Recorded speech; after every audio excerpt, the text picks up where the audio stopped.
Josh here, and this is my review for Terry Goodkind's novella Debt of Bones, which is actually a prequel novella to his Sword of Truth series, more particularly the first book in that series, Wizard's First Rule.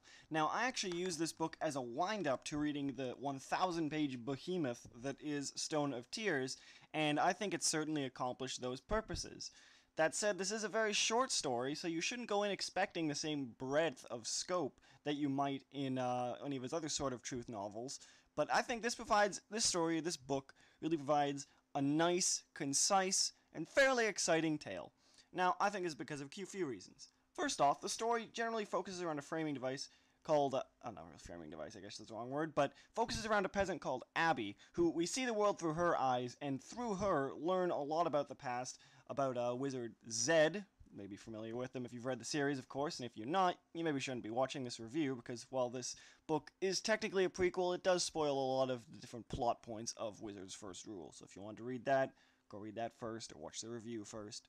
At any rate, we do learn somewhat about the conflict and about Zed, and while I think some may be disappointed in the lack of huge revelations that this novel brings, I found that it played nicely within the confines of its framework. We already know a lot of what the choices these characters make, what those consequences of those are going to be, but within the framework of the story, it kind of keeps you guessing as to how exactly they're going to get there. I think Terry Goodkind is very aware of this and plays with that quite nicely, particularly in the climax, which is in very typical Terry Goodkind fashion, is very bloody and very full of twists.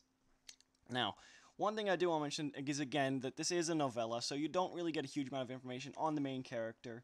You do get enough motivation to actually feel like you know the character, but not enough that you really care about them all that much. It's more just a means to an end.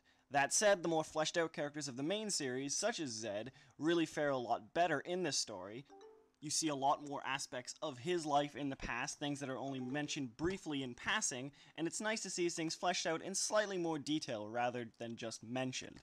It wasn't really necessary, of course. This entire story really isn't necessary. It provides no huge revelations, like I said before, but it is an exciting tale in and of itself. I think the book has a really great pace to it. It's a simple story, but it knows what it wants to accomplish, and that is simply just to entertain and give you more your Sword of Truth fix. If you like the original novels, it's definitely worth it. The characters aren't terribly well fleshed out, but again, most of it relies on past knowledge, and the things that are revealed are interesting for fans of the series. That's who this book is for, after all. As for the writing, it's Terry Goodkind. What can I say? He has pretty decent style. The tone of his writing varies a little wildly at times, to kind of archaic medieval fantasy, to kind of bloody dark fantasy.